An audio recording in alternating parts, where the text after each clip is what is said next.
Welcome to exam notification. मैं राघव शर्मा आपके लिए लाया हूँ स्टेनो डिक्टेशन। डिक्टेशन शुरू होगी 5 सेकंड बाद। देश में लॉकडाउन 4 शुरू हो गया है। कोरोना वायरस से लड़ने के लिए हम एक बड़ी लड़ाई की ओर बढ़ रहे हैं।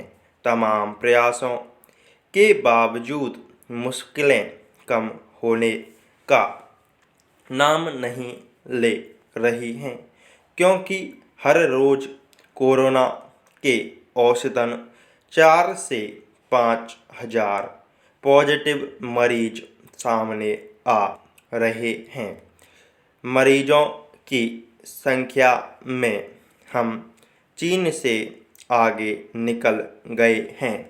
ऐसे में आने वाले दिन ज़्यादा चुनौतीपूर्ण होंगे।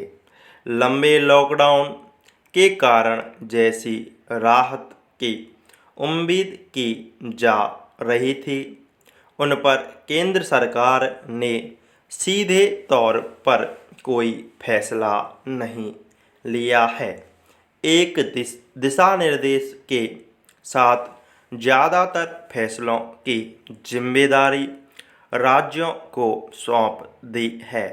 अब राज्य तय करेंगे कि लॉकडाउन 4 में कितनी राहत देनी चाहिए, चाहे मसला पब्लिक ट्रांसपोर्ट का हो या फिर कारोबार खोलने का।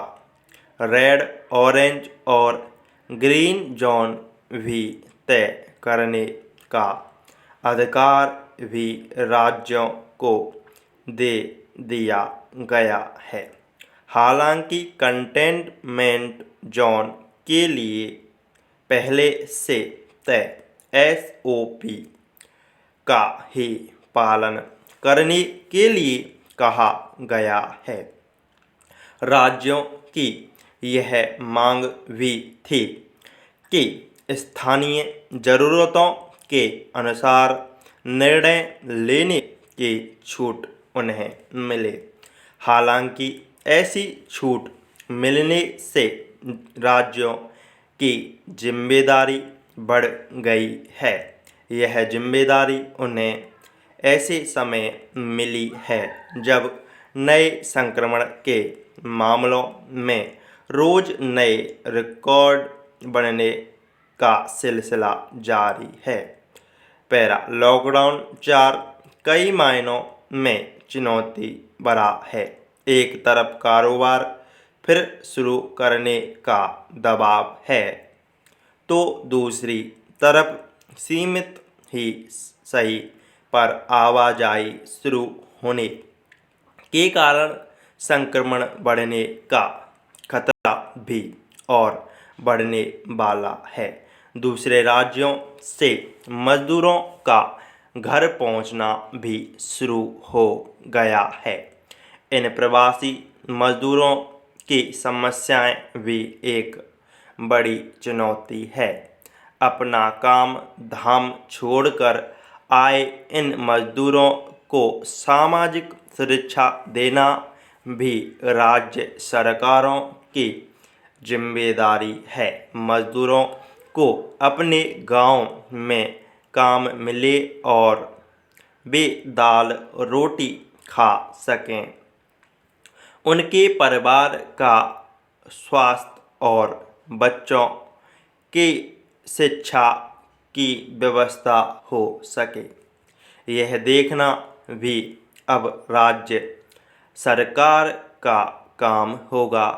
कुल मिलाकर राज्यों के सामने अब लड़ाई 2 हिस्सों में बढ़ती हुई नज़र आ रही है।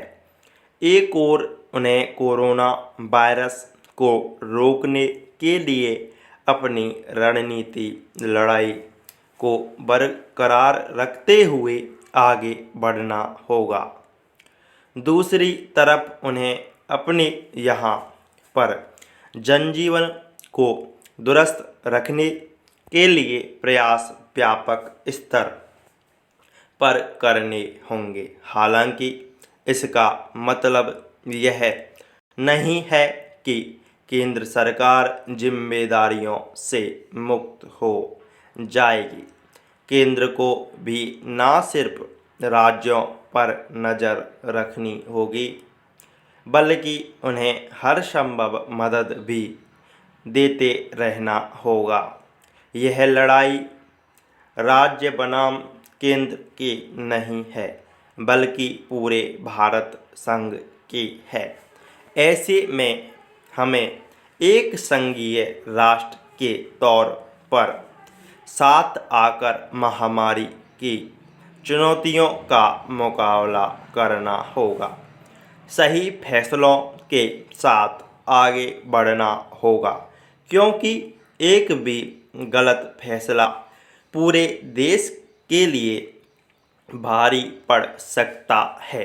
ऐसे में राज्यों और केंद्र का आपसी संवाद न केवल इसे मजबूत करेगा, बल्कि देश को बीमारी से लड़ने में ताकत भी देगा।